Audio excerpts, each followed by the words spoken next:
জেলা পরিষদের প্রশাসক রয়েছেন।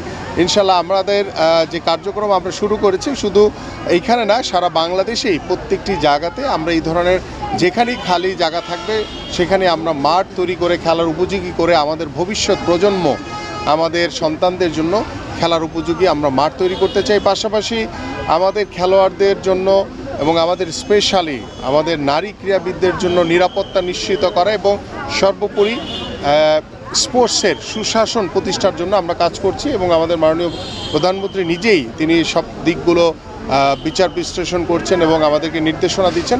ইনশাল্লাহ আশা করি যে আমাদের যে কর্মপরিকল্পনা রয়েছে, আমরা মাত্র 2.5 মাস হয়েছে, আমরা খুব বেশি দিন হয়নি এখনও আমরা সরকার গঠন করেছি। এর ভিতরে আমাদের মাননীয় প্রধানমন্ত্রী ইতিমধ্যে বাংলাদেশে আমাদের যে নির্বাচনী যে ইশতেহার ছিল সেই ইশতেহারের অনেক কর্মপরিকল্পনা কিন্তু ইতিমধ্যে তিনি উদ্বোধন করেছেন এবং পর্যায়ক্রমে আমরা 5 বছরে আমাদের যে বৃহৎ পরিকল্পনা রয়েছে বাংলাদেশের স্পোর্টস সহ অন্যান্য যে বিষয়গুলো সবগুলো ইনশাল্লাহ আমরা নিশ্চিত করতে পারবো বলে আমরা বিশ্বাস করি।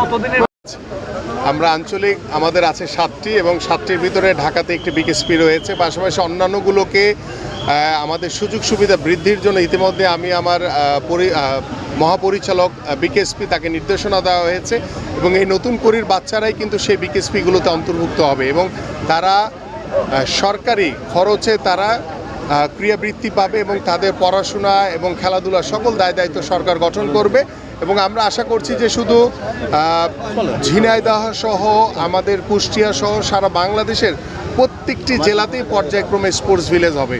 সো দ্যাট আপনারা একটু অপেক্ষা করেন, 2.5 মাসেই যে দৃশ্য দেখছেন আগামী 5 বছরে আরও অনেক ভালো ভালো দৃশ্য দেখতে পারবেন ইনশাল্লাহ। Thank you.